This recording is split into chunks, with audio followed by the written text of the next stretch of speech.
My fiancé left me for a billionaire CEO while I was coding my startup.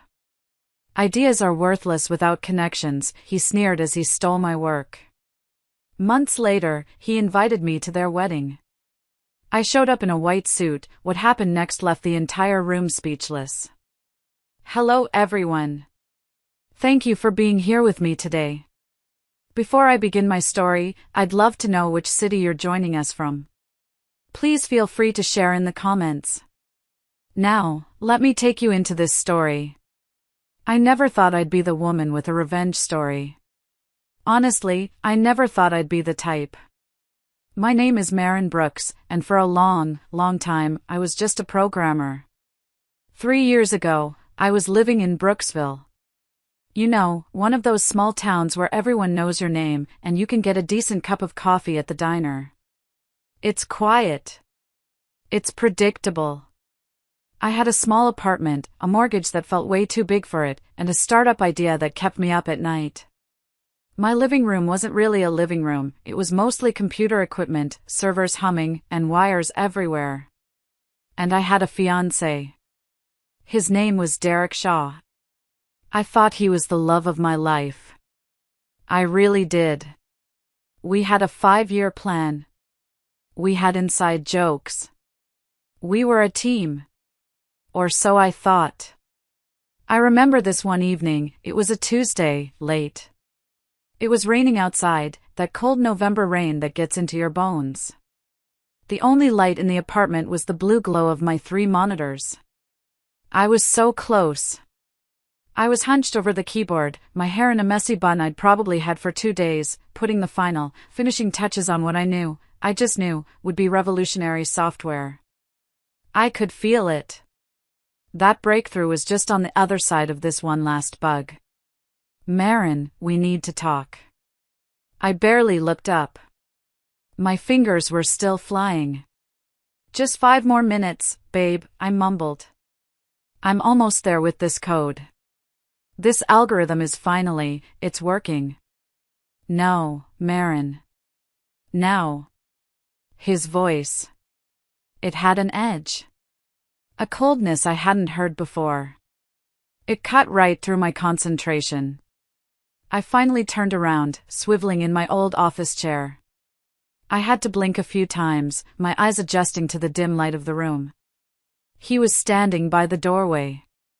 But he wasn't in the sweats he usually wore around the house. He was in his good suit. The expensive one. The one he'd bought for his sister's wedding. And next to him, by the door, were 2 large suitcases. Not 1. 2. My stomach just dropped. It felt like I'd swallowed a block of ice. I could feel the blood drain from my face. What's going on? I asked. My voice was a whisper, because some deep, animal part of me already knew. Derek? What is this? He didn't walk over to me. He didn't try to hug me or soften the blow. He just walked to the coffee table, which was covered in my notepads, empty coffee mugs, and technical manuals. He set down the keys to our apartment. Right on top of my notes. I'm leaving, Maren. I'm done. My mind couldn't catch up. It was like the words were in a foreign language. Done? Done with what? The code? I told you, I just need a little more time. The investor meeting next week. He laughed. And it wasn't the laugh I'd fallen in love with. It wasn't the one that crinkled the corners of his eyes. This one was cold, cruel, and full of something I'd never heard before. Contempt. Done with this, he said, gesturing to my computers, to our mismatched furniture we'd gotten from thrift stores, to the whole life we'd built. We've been working through it for 3 years, Maren. I'm done living like this. I am done with the promises that your big break is just around the corner. He started pacing, and the anger I hadn't seen before was coming off him in waves. I am done with coupon clipping. I am done with budget grocery shopping and driving that beat-up old car while my friends are vacationing in Europe, in Cancun, in places with sun. I'm done. I stood up. The code, the project, all of it just vanished from my mind. My legs felt weak, like they were made of cotton. Derek, what are you talking about? I tried to reach for his hand, but he pulled away like I was poison. We can work through whatever this is. We always do. Remember the 5-year plan? We're in year 4. This is the hard part, you knew this. No, he said, his voice flat. We don't. You work. You hide in your code, you hide in this mess. And I'm just supposed to wait around for this fantasy to pay off? I'm 32, Marin. I don't want to wait anymore. It's not a fantasy. I was desperate now, my voice rising. I'm close. So close. This platform could change everything for us. I have meetings lined up, I just need a little more time. You promised you'd give me time. That's what you said about the last 3 projects, Marin. He crossed his arms, looking at me like I was a stranger. Like I was something pathetic he'd stepped in. Then he delivered the final blow. I've met someone else. Those 4 words. They hit me like a physical thing. Like a punch to the chest that knocked all the air out of me. I actually stumbled back and had to grab the back of my chair. I managed to ask one question. Who? Diana Sterling. The name didn't register at first. It was too big, too famous. It was like he'd said he was leaving me for a movie star. Diana Sterling, the she-wolf of Wall Street, the CEO of Sterling Solutions, one of the largest, most ruthless tech companies on the East Coast. I had read about her in magazines. I had, God help me, dreamed of pitching my ideas to her company one day. The Diana Sterling? I said, and my voice cracked. How did you even meet her? He had the grace to look away, just for a second. A slight flush crept up his cheeks. I applied for an executive assistant position at her company 6 months ago. 6 months. The timeline clicked into place. The late nights at the office. The new suit. The sudden disinterest in our budget. I didn't tell you, he added quickly, because I knew you'd get weird about it. I knew you'd see it as me not believing in your work. 6 months? I repeated. The room was tilting sideways. I had to sit down. You've been seeing her for 6 months? It wasn't like that at first, he said, all defensive. She's my boss. But, yes. We've been together for about 4 months now. And Marin, he looked at me, and the pity in his eyes was worse than the anger. She can give me the life I want. The life I deserve. The life you promised me when we got engaged. I felt like I was drowning. So all those late nights. At work. I was with Diana, he finished. His eyes glittered with excitement. And I realized I was looking at a total stranger. Her world, Marin, it's everything I've ever wanted. She has a penthouse in New York. A vacation home in the Hamptons. She flies private, Marin. Private. He said it with such reverence. Private. And what about love? I whispered. My throat felt raw. Do you love her? Derek hesitated. Just for a second. Just long enough for me to know the answer before he said it. I'm learning to. But what I know for sure is that I don't love this life anymore. He gestured around our modest apartment.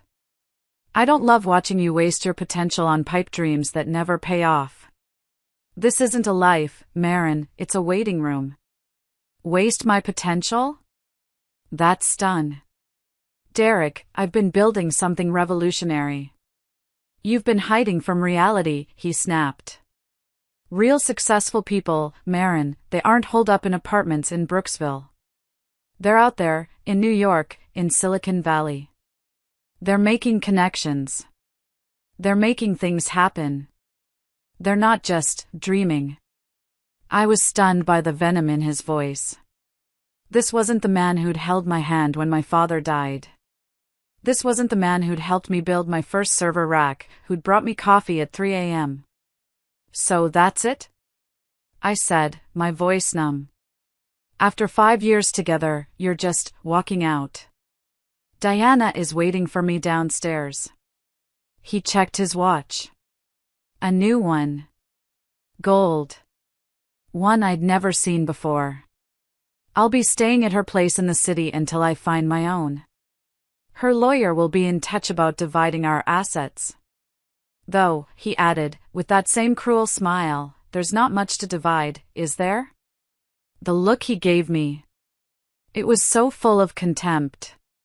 It physically hurt. Derek, please, I said, and I hated the desperation in my voice.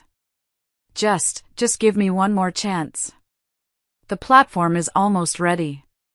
I have meetings with investors next week. I can show you. I've heard it all before, Marin. And even if by some miracle you do succeed this time, it's too late for us. He picked up his suitcases. Diana knows people. Real investors. Not the small-time angels you've been chasing. She could have made things happen for you, but you were too proud to even consider asking for help. I wanted to make it on my own merit. And look where that got you, he said, shaking his head. Where it got us. He headed for the door, and a terrible, terrible thought occurred to me. A thought so cold it stopped me from crying. Derek, wait. He paused, his hand on the doorknob, his back to me. Did you tell her about my platform? About the algorithms I've been developing? He didn't turn around. He just stood there for a long time.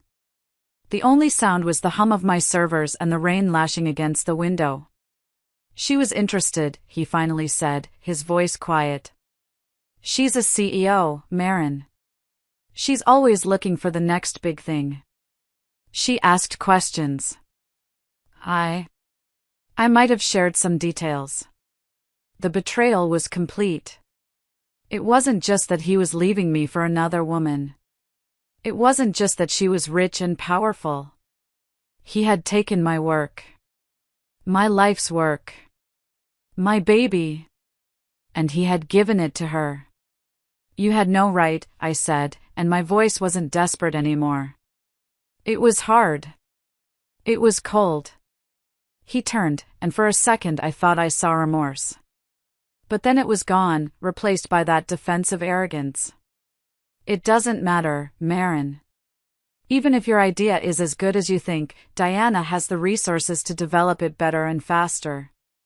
That's reality. Get out, I said quietly. Gladly. He opened the door, letting in a rush of cold, wet air. Oh, and Marin? I didn't look at him. Diana says, she says people like you are a dime a dozen in this industry. Ideas are worthless without the capital and connections to back them up. You should remember that. And then he was gone. The door clicked shut. I stood there for I don't know how long. An hour? 2. The silence in the apartment was deafening. All I could hear was the hum of my servers, mocking me. I slowly walked to the kitchen, opened the cabinet, and pulled out a bottle of whiskey we'd been saving for a special occasion. This wasn't what I'd had in mind, but it seemed appropriate. I didn't even get a glass. I just sat on the cold kitchen floor, the linoleum sticky under my feet, and I drank. I drank until I was numb enough to think. He hadn't just broken my heart. He had put my entire future at risk. If Diana Sterling used my algorithms, years of my work would be worthless. I'd be competing against my own creation, backed by one of the biggest tech companies on the East Coast. I woke up on the kitchen floor. The sun was streaming in, and my neck was stiff. For a split second, I had that blissful moment of confusion before I remembered. And then it all came crashing down again. He was gone. He took my work. He called me worthless. I stayed in that apartment for 3 days. I didn't shower. I didn't answer my phone, which buzzed with texts from my mom, from my friends. I ordered pizza, ate it cold, and stared at the wall. I tried to work, but I'd just sit in my chair, look at the lines of code, and see his face, hear his words. A dime a dozen. On the third day, I was sitting on the sofa, staring at a blank TV screen, when my best friend Carla just walked in. She still had her key. "Oh, honey," she said, and her voice was full of a pity that made me want to scream. She didn't hug me. She just walked over, grabbed the empty pizza box, and threw it in the trash. "You smell, Marin," she said, not unkindly. "Go take a shower." "He left me," I whispered. "I gathered that," she said. "Go. Shower. Now. I'm making coffee." When I came out, wrapped in a towel, she was sitting at my kitchen table. She's a lawyer, specializing in intellectual property. She's sharp as a tack and doesn't take nonsense from anyone. I told her everything. The breakup. Diana Sterling. The algorithms. He told her what? Carla's voice was suddenly all business. "Marin, that's a major breach. Did he sign an NDA when you started developing this?" "An NDA? Carla, he was my fiancé. He was my life. I didn't think I needed one. He helped me brainstorm names, for God's sake." "Rookie mistake," she sighed. "A big one. But all isn't lost. You need to stop staring at the wall and start fighting. Document everything. Right now." She slid a legal pad across the table. "When you started development, what specific proprietary elements you created, timestamps of code commits. Every email you ever sent him mentioning it. If Sterling releases anything resembling your platform, we can still make a case." "A case?" I said bitterly. "Against Diana Sterling? I'd be in litigation for years. I'd be broke before we even got to discovery." "One battle at a time, Marin," Carla advised, her voice firm. "First, you need to get out of this apartment. Second, finish your platform. Get it to market. Establish yourself. Get your own copyright and patents filed. Yesterday. Then we worry about Sterling." She was right. The pity party was over. That night, sitting on my cold kitchen floor again, but this time with a laptop and a legal pad, I made a decision. I wouldn't just finish the platform. I'd make it better than anything Diana Sterling could ever imagine. And then, I would make her pay. I would make both of them pay. For taking my love, and for trying to steal my future. The next morning, I woke up, and the determination was still there. It felt cold and hard, like a rock in my stomach. I made coffee, and this time I didn't spill it. I sat down at my desk. And I got to work. For the next 4 days, I didn't just code. I attacked the keyboard. I was fueled by rage, caffeine, and a cold, hard desire to prove them wrong. I barely slept. I ate cereal out of the box. I was in a fugue state, a coding marathon. On the 4th day of this, just as I was finally fixing a major bug, my doorbell rang. I ignored it. It rang again, more insistent. I trudged to the door, peering through the peephole. It was a courier. A professional-looking guy in a uniform. I opened the door, and he handed me a sleek, silver envelope from Sterling Solutions. My heart hammered against my ribs. He asked me to sign for it, and my hand was shaking so badly I could barely write my name. I shut the door, my back leaning against it, and tore it open. Inside was a letter. And a check. The letter was on thick, expensive-feeling paper. It was from Diana Sterling's legal department. It was full of condescending jargon, but the message was clear. It acknowledged the potential for conceptual similarities between her company's upcoming platform and rumors of my work. It was a good faith gesture to avoid any future misunderstandings. It was, in short, a payoff. A dismissal. And the check. The check was for $50,000. $50,000. I stared at it. That's what she thought my years of work were worth. That's the price she put on stealing my ideas. On stealing my life. It wasn't a settlement. It was an insult. It was her, in her penthouse, laughing at me.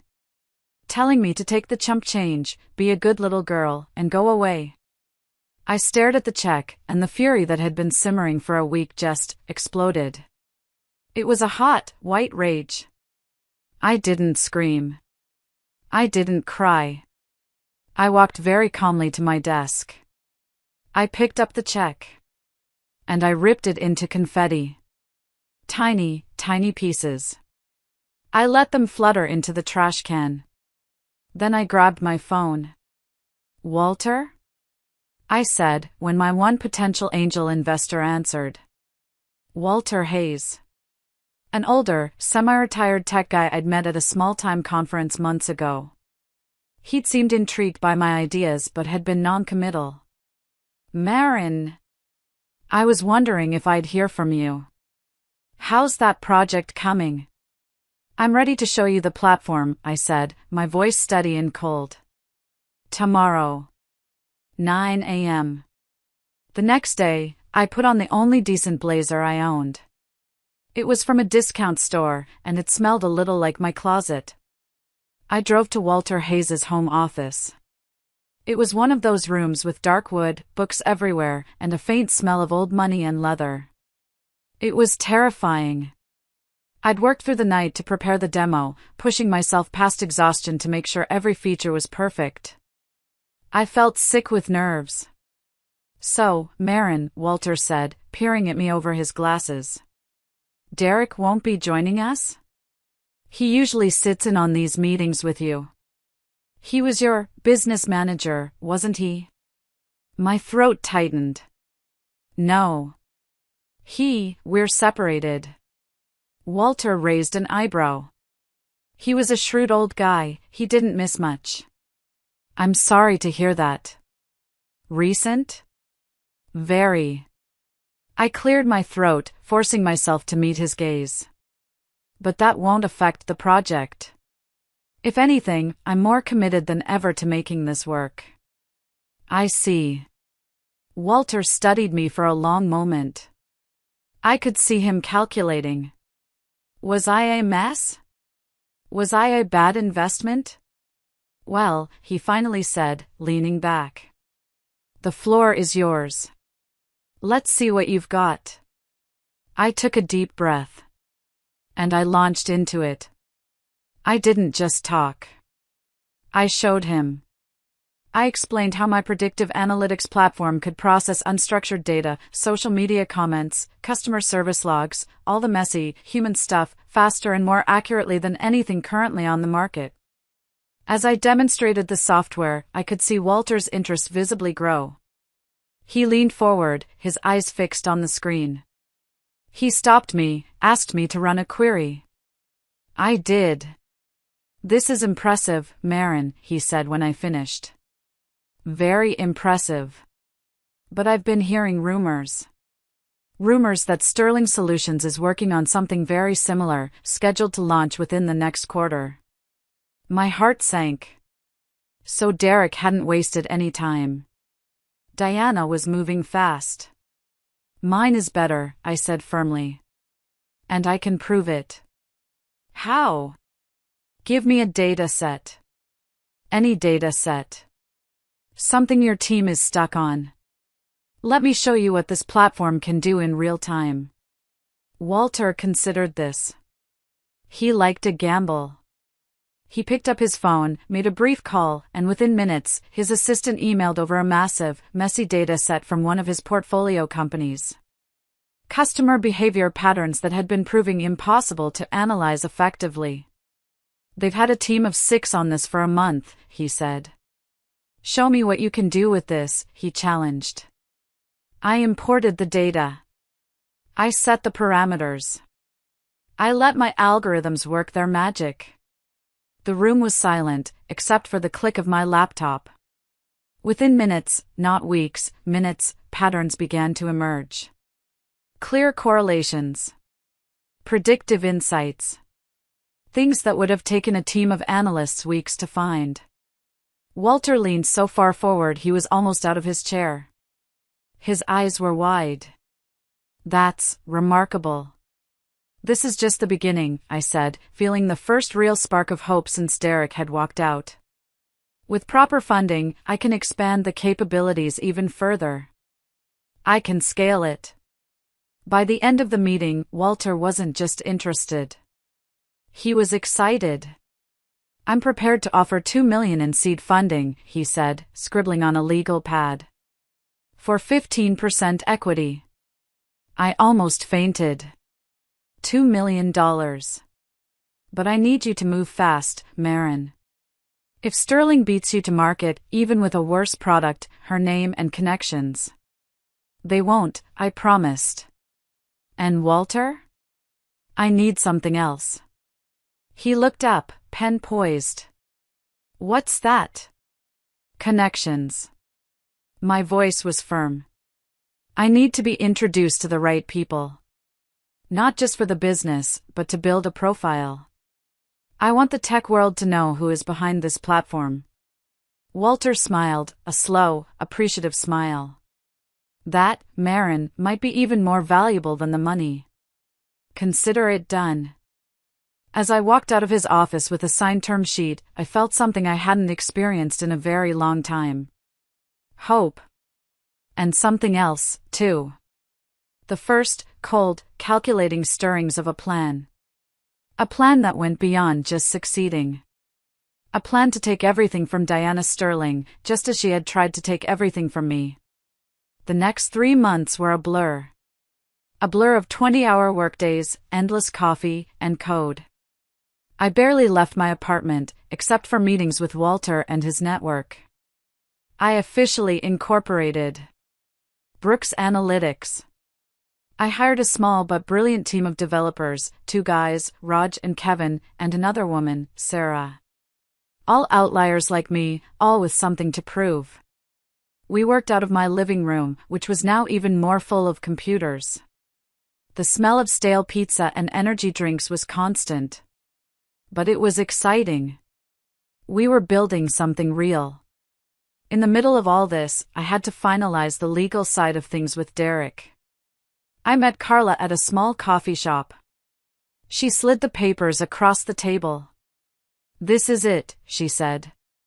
"Finalizes the asset split. Since you weren't married, it's just dividing what was jointly owned. Which, frankly, isn't much. He's not contesting the apartment, since you're the one on the mortgage. He doesn't want anything from our modest assets," I said, the words bitter. "He's confident his future with Diana will provide all he needs." His loss. Carla tapped the paper. "Sign here, Marin." I signed my name. And I felt nothing. No sadness. No anger. Just relief. It was done. That part of my life was over. It was just paper. "Good," Carla said, taking the papers. "Now, go build your empire." 6 months after Derek walked out, Brooks Analytics launched a TechCrunch Disrupt. Walter had coached me on my presentation. He'd helped me polish my image. "You're not just a coder anymore, Marin," he'd said gently. "You're the face of a multi-million-dollar company."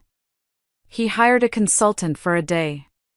She was this tiny, terrifying woman who went through my closet and declared it tragic. We went shopping. I spent more money on a single blazer than I had on my first car. It felt like a costume. But when I walked on that stage, in that sharp, dark blue blazer, my hair pulled back, my presentation flawless, I didn't feel like an imposter. I felt powerful. The demo was perfect. The audience was hooked. We launched to rave reviews. 3 major clients signed up on the spot, impressed by what the platform could do. By the end of the conference, we had a waiting list for our beta program and interest from several larger investment firms for our Series A round. And then, the news we'd been waiting for.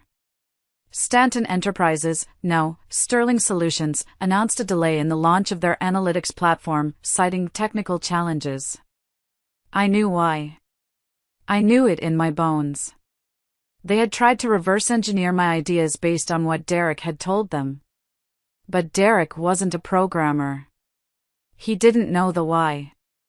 He just knew the what. He had given them the shell, but not the soul. Without the full picture, without the core innovations that I had kept locked away, they'd hit walls they couldn't overcome. Walter called me the day after the announcement. "You did it, kid," he said, and I could hear the grin in his voice. "Sterling is floundering, and you're the talk of the industry. But now you need to decide. Do you want to grow steady and solid, or do you want to go big?" I looked around my tiny Brooksville apartment, at the folding tables and server racks. At the life I was so desperate to leave behind. "Big," I said, without hesitation. "I want to go big. I want to go to New York." 2 weeks later, Brooks Analytics opened a sleek, new office in Manhattan. It was just 10 blocks from Sterling Solutions headquarters. It was a deliberate choice. I wanted Diana to know I was in her territory now. I wanted her to see me coming. The move to New York was a shock to the system. Walter's realtor found me an apartment in Tribeca. It was a sterile, white box with floor-to-ceiling windows, and it cost more per month than my entire yearly mortgage in Brooksville. I ate takeout on the floor for the first week because I didn't have any furniture. The city was so loud. And I had never felt so lonely in my life. I'd call Carla, just to hear a friendly voice. "It's so much," I told her one night, looking out at the endless lights. "You'll get used to it," she said. "Now go buy a sofa. You're a CEO, for God's sake." But I wasn't there to make friends. I was there to work. I became obsessed with growth. I worked relentlessly, pushing my team to their limits. Our Series A round brought in $18 million. We hired. We scaled at a pace that terrified our competitors, and probably should have terrified me.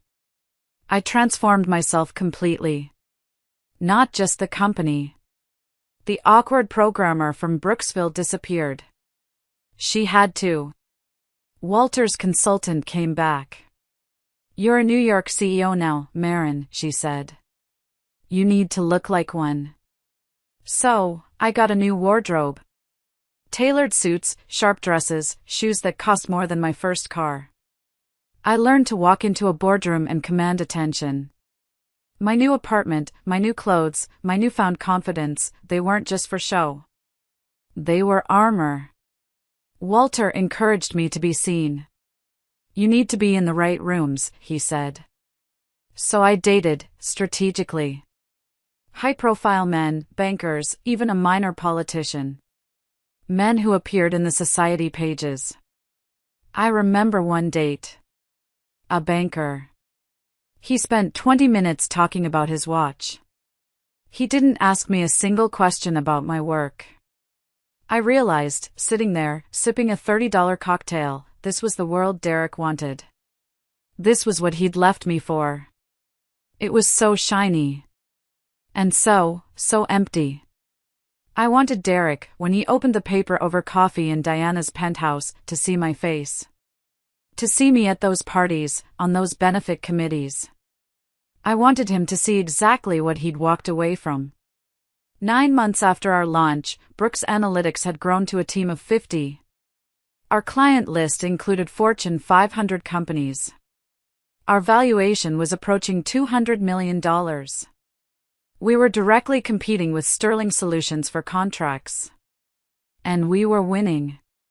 More often than not. Then came the moment I'd been both dreading and anticipating.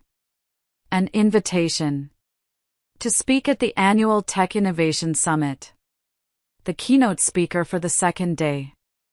The keynote speaker for the first day? Diana Sterling. It was a programming decision that couldn't have been more perfect if I'd arranged it myself. We would be on the same stage, just 24 hours apart. The night before the summit, I couldn't sleep.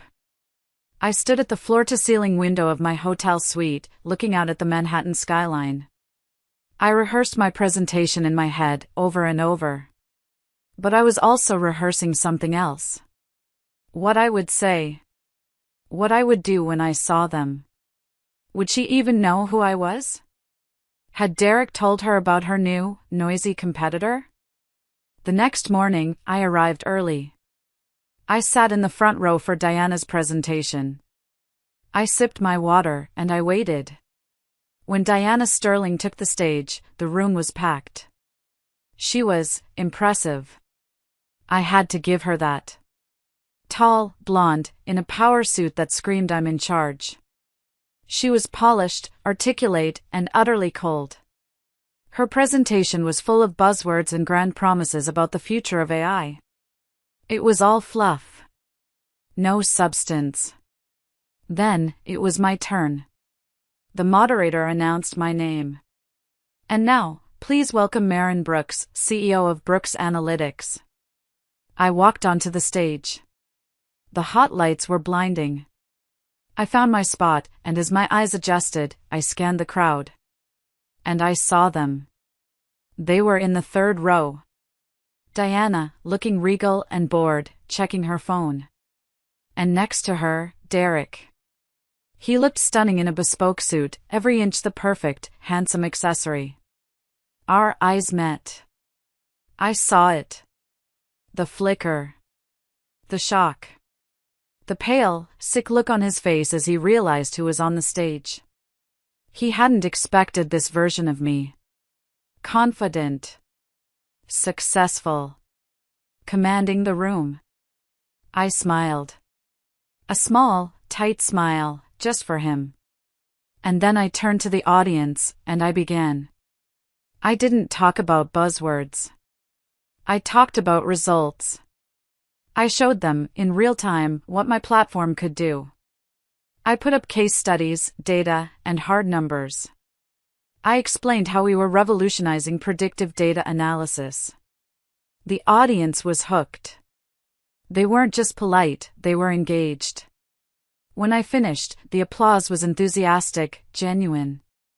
As I stepped down from the stage, the moderator was already announcing the next panel. I walked directly toward the third row. Diana was already on her feet, ready to leave. I intercepted them at the aisle. Impressive presentation, Diana said, extending a hand. Her voice was smooth, but her eyes were cold. Diana Sterling. I took her hand. Her grip was firm. Maren Brooks. Brooks Analytics. A flicker of recognition crossed her face. A calculating look. Brooks. Any relation to Derek Shaw? I said evenly, turning to him. He's my ex-fiancé. Small world, isn't it? Before she could respond, I focused on the man who looked like he'd seen a ghost. Hello, Derek, I said quietly. You look well. He managed to nod. Maren. I had no idea you'd be here. Clearly. I smiled, that same tight smile. Are you enjoying the summit? The presentations have been fascinating. He glanced nervously toward Diana, who was now watching us with a new, sharp interest. You've changed, he stammered. Success will do that, I said. I meant to reach out after I heard about your company, to congratulate you. Did you? I kept my tone light. Well, better late than never. Diana stepped closer, her eyes narrowing. So, you're the Brooks Analytics that's been poaching my clients. Poaching is such an ugly word, I said. I'd say we're offering a superior product. The tech world is competitive, Diana. May the best platform win. You know what I mean, she said, her voice low. Are you deliberately targeting my business? I laughed softly. Paranoid, aren't we? I'm just building a successful company. Isn't that what everyone wants? She studied me, and I could see the wheels turning. She was putting it all together.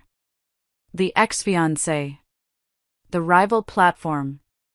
The technical difficulties her team was having. Darling, she said to Derek, barely acknowledging me, we should get going. We have that dinner. Of course. Derek took her arm, but his eyes stayed on me. It was unexpected, seeing you, Marin. I'm sure we'll be seeing more of each other, I said pleasantly. New York is a small town, in some ways. Diana gave me a curt nod. Ms. Brooks. Good luck with your startup. Oh, we're well past the startup phase, I corrected her, just as pleasantly. But thank you. And good luck with your, what did the press call them? Technical challenges? Her jaw tightened. She said nothing, steering Derek away through the crowd. As I watched them go, a sense of satisfaction washed over me. This was just the beginning. The confrontation at the summit was a turning point. Within weeks, the industry was buzzing with comparisons between Brooks Analytics and Sterling Solutions. Most favored the newcomer. Our stock price climbed. Theirs began a slow, steady descent. I leveraged the momentum. I pushed for more aggressive expansion. I deliberately targeted Sterling's key clients with demonstrations that highlighted the superiority of our platform. We poached 3 of her top developers, who came to us with stories of a chaotic, floundering project, confirming what I already knew. My profile rose alongside the company's. I was featured in Forbes. Invited onto CNBC. Profiled in the Wall Street Journal. In every interview, I made sure to mention my humble beginnings in Brooksville, the bootstrapped nature of our early days, a subtle, unspoken contrast to Diana Sterling's silver spoon background. 6 months after the summit, we landed the big one. Global Finance Partners. One of Sterling Solutions' oldest and most profitable clients. The day the news broke, our stock jumped 15%. And that evening, I received a text from an unknown number. This isn't a game you want to play. Back off. DS. I saved the number. I didn't respond. The threat only confirmed what I already knew. Diana Sterling was feeling the pressure. She was scared. 2 weeks later, I attended a charity gala at the Metropolitan Museum of Art. It was one of those events I'd learned to navigate, all fake smiles and expensive champagne. As I circulated through the crowd, I spotted him. Derek. Alone by a Greek statue, looking troubled. Penny for your thoughts, I said, approaching him. He started. Marin. You seem to be everywhere these days. It's that kind of town. I looked around. No Diana tonight? She's dealing with a situation at the office. He took a sip of champagne. Something you might know about? Global Finance Partners, perhaps? I smiled. They made a business decision, Derek. Nothing personal. It feels personal, he muttered. He lowered his voice. What do you want, Marin? Revenge? Is that what this is all about?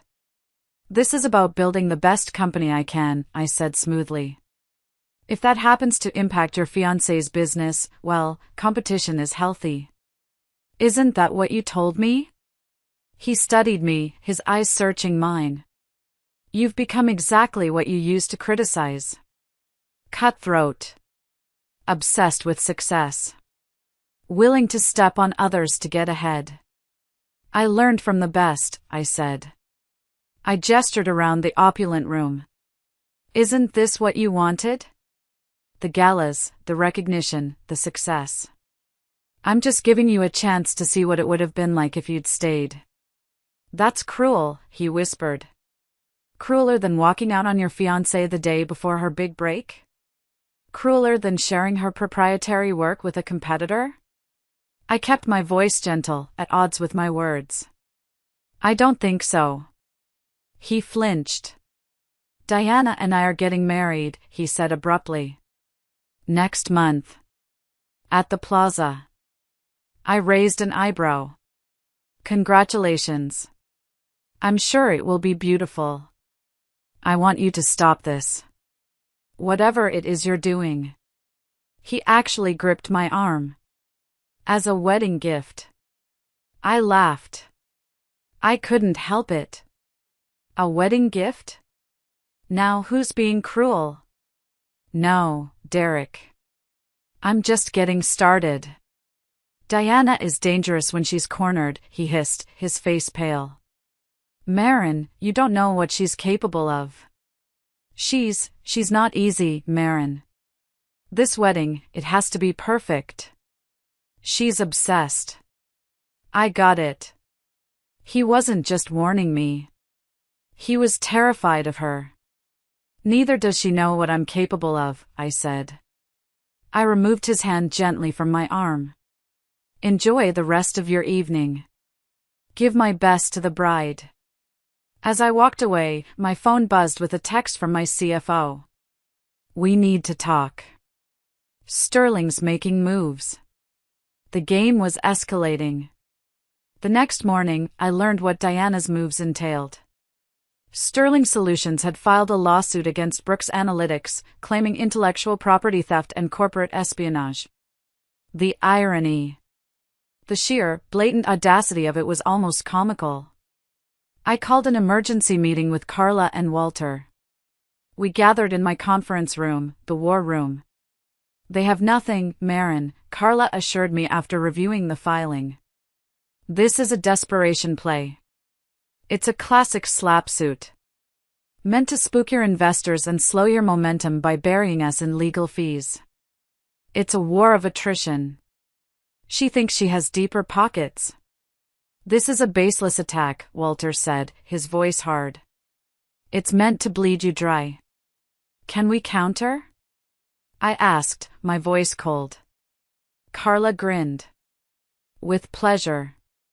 We'll file a countersuit. We'll allege that Sterling's delayed platform was actually based on your proprietary work, shared without authorization by her new fiancé, Derek Shaw, during your engagement. That would drag him into it publicly, I noted. Does that bother you? Carla asked. I thought about it for a long moment. Thought about him checking his gold watch, telling me ideas were worthless. No, I said. No, it doesn't bother me at all. The legal battle made headlines. Tech titans at war, the battle of the X's? It added fuel to the already intense rivalry. Our stock took a temporary hit, but recovered quickly when several industry analysts published pieces questioning Sterling's claims and praising our innovations. 3 days after the lawsuit was filed, I received an invitation in the mail. Thick cream paper. Gold embossing. Ms. Diana Sterling and Mr. Derek Shaw request the pleasure of your company at their wedding. My breath caught in my throat. Was this a threat? A joke? Inside, on a smaller card, was a handwritten note. Not from Diana. From Derek. Marin. I'd love for you to see what real success looks like. No hard feelings. D. The sheer, unmitigated audacity. It took my breath away. Was this some kind of twisted olive branch? Or a calculated move to show me that despite our legal battle, they were untouchable? Either way, it presented an opportunity one couldn't ignore. I RSVP'd with a simple, Maren Brooks will attend. Then I called Walter and my investment team back to the war room. I want to know everything about Sterling Solutions' financial situation, I said. Board members, shareholders, outstanding loans. Every piece of debt. Everything. Are we looking at an acquisition? My CFO asked, his voice cautious. Something like that, I said. What we discovered was fascinating. Despite the outward appearance of success, Sterling Solutions was overleveraged. Diana had been taking massive risks, expanding too quickly, and the company's stock was incredibly vulnerable. The lawsuit against us was, as Carla suspected, a smokescreen to distract from their weakening position. Walter's sources said she'd been using company funds for personal expenses, including, it seemed, the wedding.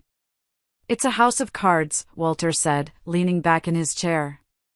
Then let's blow, I said. With Walter's help, I began quietly buying shares through various shell companies and investment vehicles. Not enough to trigger any alarms, but steadily, day by day, increasing our position. I also started courting key board members and institutional investors, planting seeds of doubt, suggesting that Diana's erratic leadership might not be as solid as they thought. 2 weeks before the wedding, I received another text. This time, from Diana's number. I know what you're doing. Back off now or I'll destroy everything you've built. I'll see you in court. I forwarded it to Carla. More evidence for our harassment counterclaim. The next day, Sterling Solutions announced a surprise press conference. Diana stood before the cameras, looking confident as she unveiled a revolutionary new direction for her company. A pivot to AI and machine learning, areas where we had not yet established a strong presence. The market responded positively. Her stock jumped 8%. My phone rang immediately. It was Walter. Did you see that? She's trying to outflank you. Let her try, I said calmly. She's too late. The week before the wedding, we made our move. Brooks Analytics announced a tender offer for Sterling Solutions shares at a premium that was hard for shareholders to resist. The business world was shocked. A 3-year-old company trying to swallow one that had been around for decades. It was madness. But what they didn't know was that we already controlled nearly 30% of the shares. And we had quiet commitments from enough other institutional shareholders who were tired of Diana's erratic behavior, her lawsuit, and her dwindling returns, to push us over the 50% mark. The takeover was hostile, swift, and brutal. Diana called me directly, her voice shaking with rage. You can't do this. The board won't allow it. The board doesn't have a choice, Diana, I said calmly, looking out my office window at the city skyline. The shareholders have spoken. And neither do you. This is about him, isn't it? She spat. This whole thing. It's because he chose me over you. This is business, Diana.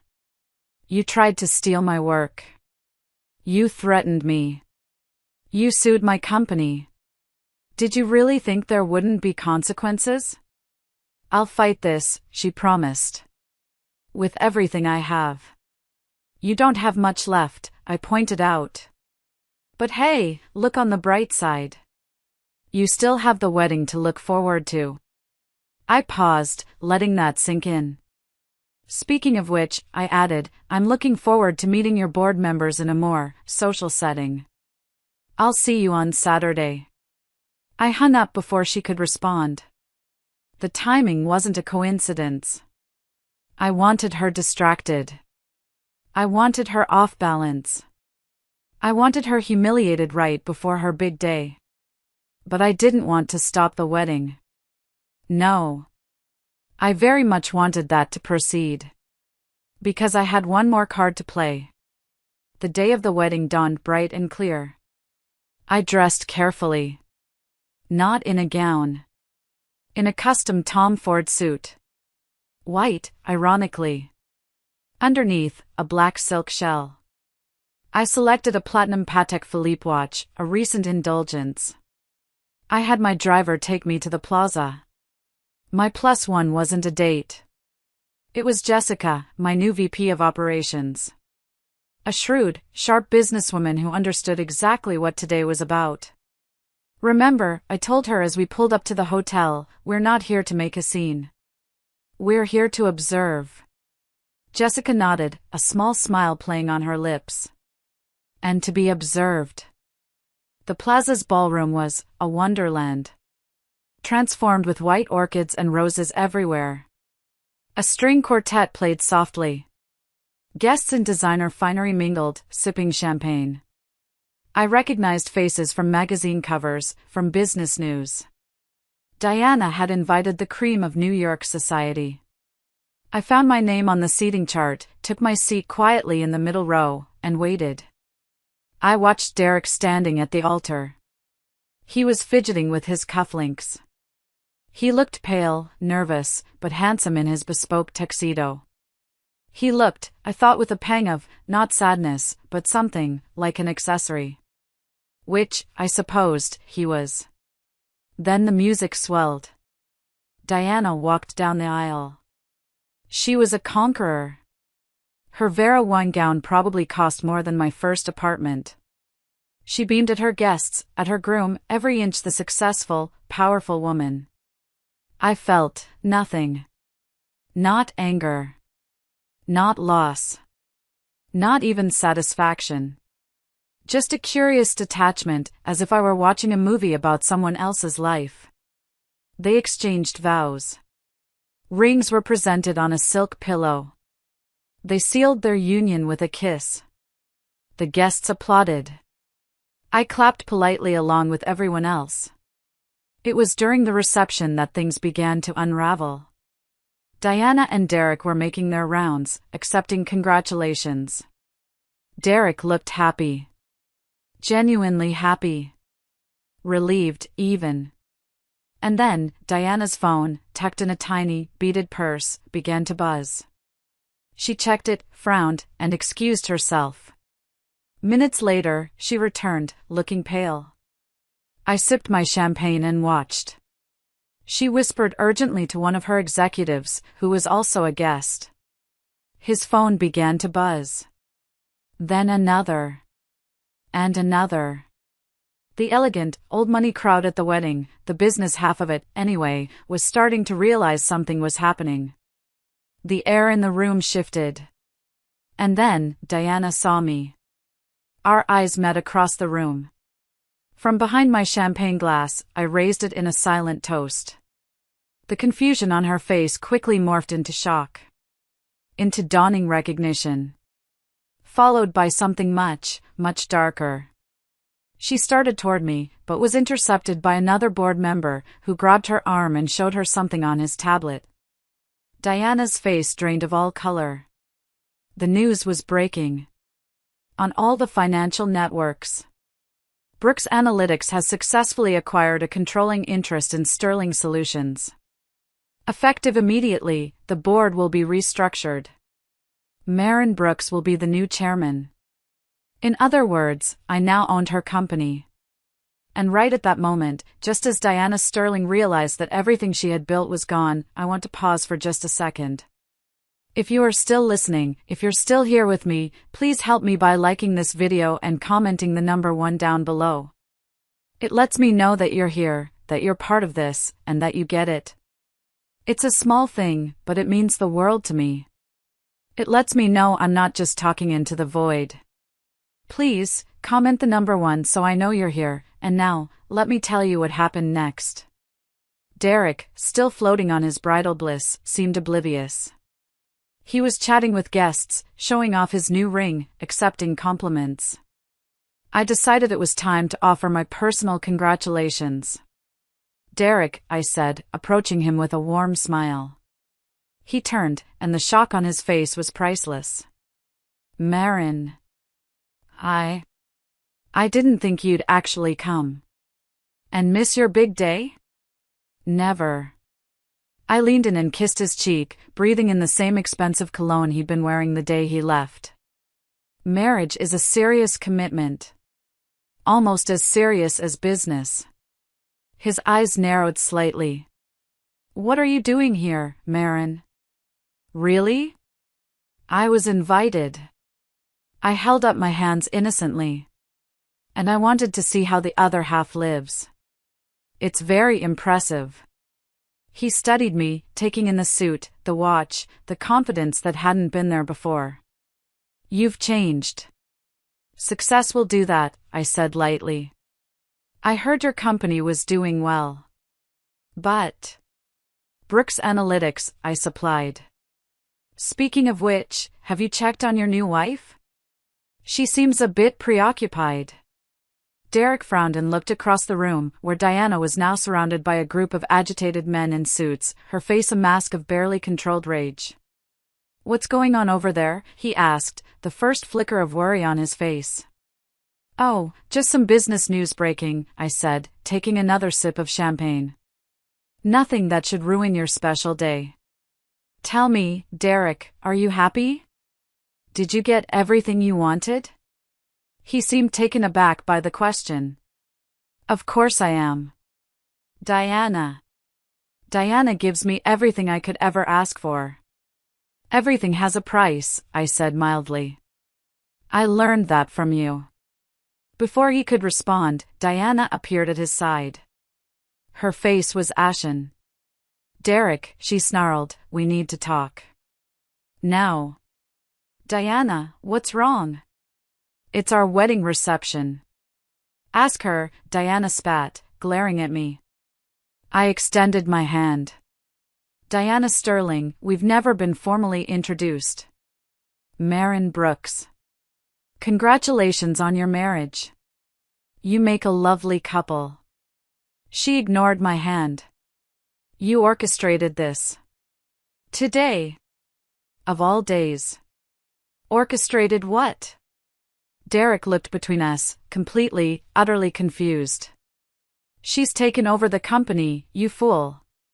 Diana screamed, and the string quartet faltered, the music dying. A hostile takeover. Announced right in the middle of our wedding reception. Derek's eyes widened as he turned to me. You did what? Business is business, I shrugged. Timing is everything. Isn't that what you told me, Derek? Through Diana, of course. You bitch, he stammered. Derek. Diana hissed. Not here. Everyone's watching. And they were. The elegant wedding reception had transformed. Guests were whispering, pointing, phones out as they read the breaking news. The fairy tale wedding was now a business scandal in the making. We should discuss this privately, I suggested politely. Perhaps in one of the hotel's conference rooms?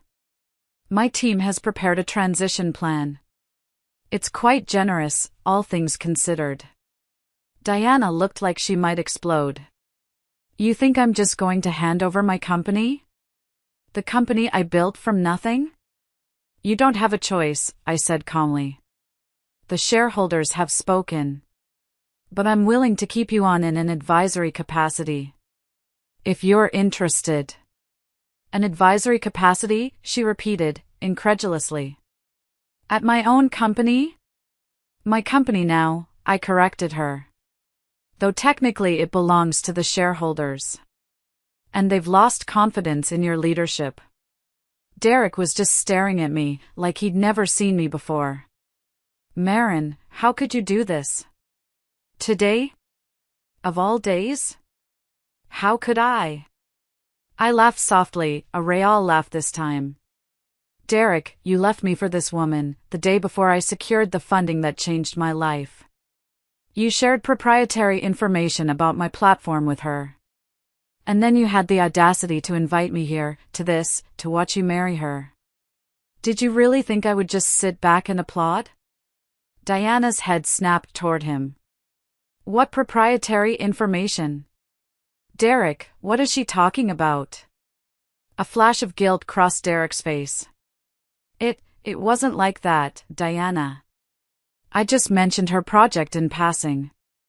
You told her enough, I said, my voice cutting through the silence, that she was able to incorporate elements of my technology into her latest platform. Not enough to replicate it, but enough that her lawyers should have raised intellectual property concerns. Diana turned to him, her eyes wide with a new kind of horror. Is this true? I didn't. I mean, I might have described some aspects of her work, but I didn't think. You didn't think it mattered, I finished for him. Because I was just a small-time programmer with big dreams, right? A nobody from Brooksville who would never amount to anything. The color drained from Derek's face. That's not fair. Life rarely is, I said. I straightened my suit jacket. Now, if you'll excuse me, I should go mingle with my new board members. We have a lot to discuss about the future of Sterling, or, should I say, Brooks Sterling Enterprises. As I turned to leave, Derek grabbed my arm. Marin, wait. Can we talk? Privately? I looked down at his hand, then back at his face. I think we've said everything that needs to be said. Please, he whispered. 5 minutes. Diana was already being pulled away by her frantic team, too distracted by the business catastrophe to notice her new husband slipping away with me. I sighed. Fine. I followed him to a small balcony off the main ballroom. The New York skyline spread out before us, lights twinkling in the early evening. Say what you need to say, Derek, I told him, keeping my distance. He took a deep breath. I'm sorry. For how things ended between us. For what I said that day. Which part? I asked. The part where you called me a failure, or the part where you betrayed my trust by sharing my work with your new girlfriend? He winced. All of it. I was unhappy, Marin. I felt stuck in a life that wasn't going anywhere. And now? I asked. Are you happy with the life you chose?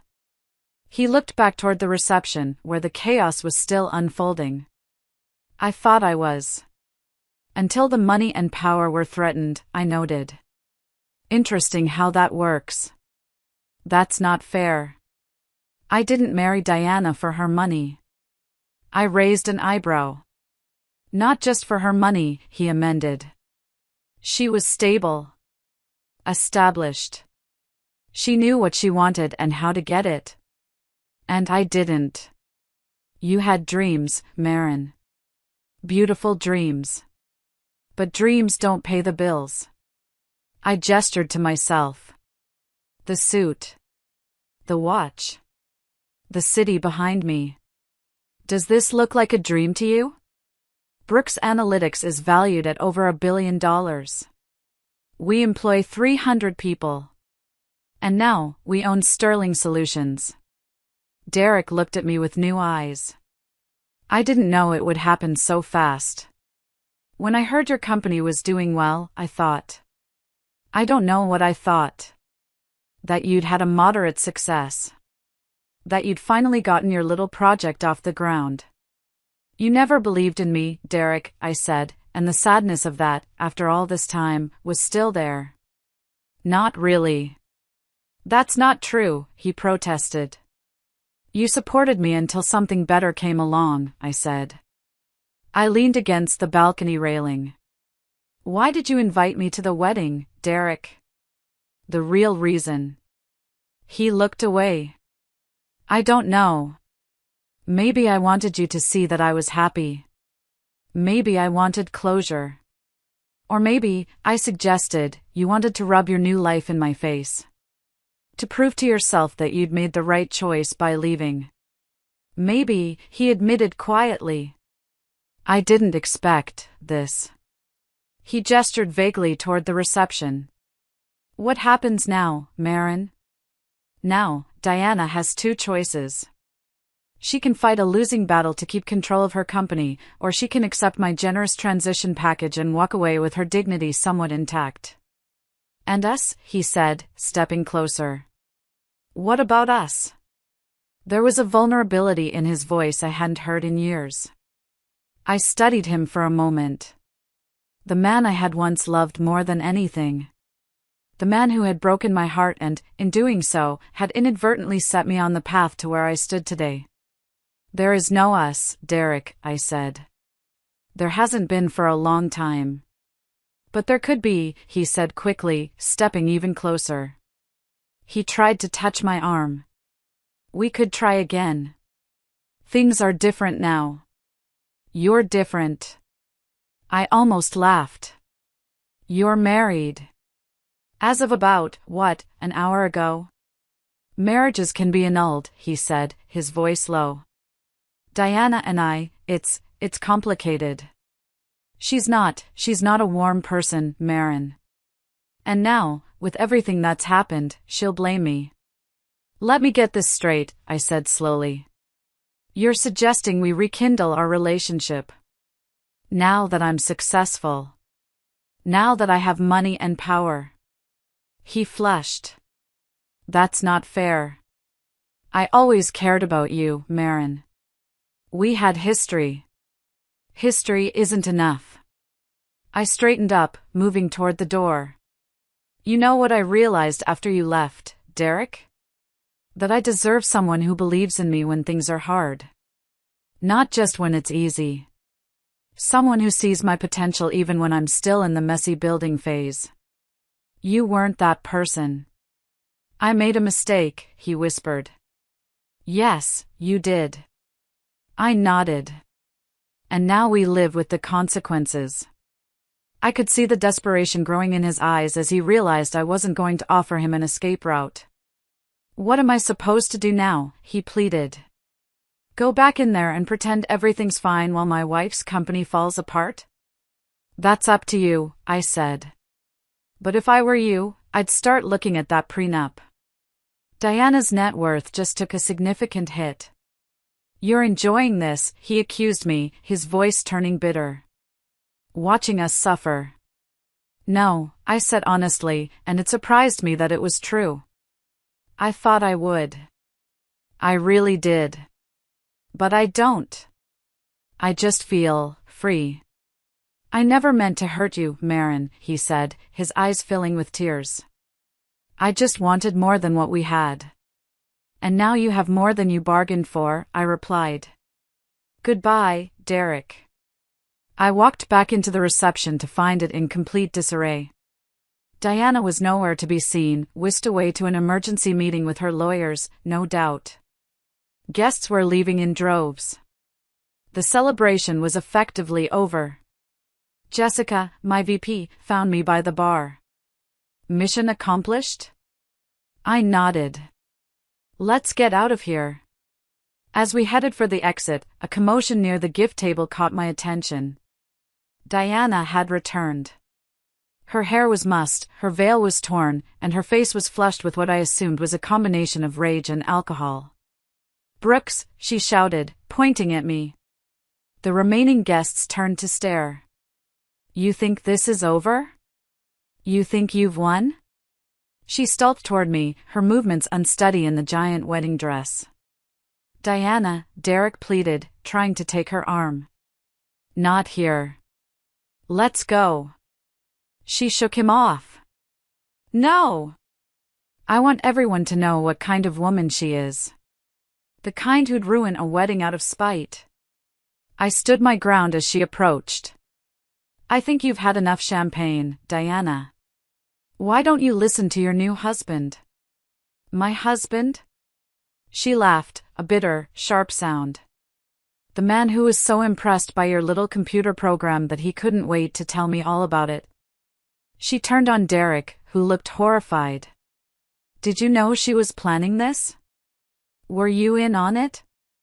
What? No. Diana, please.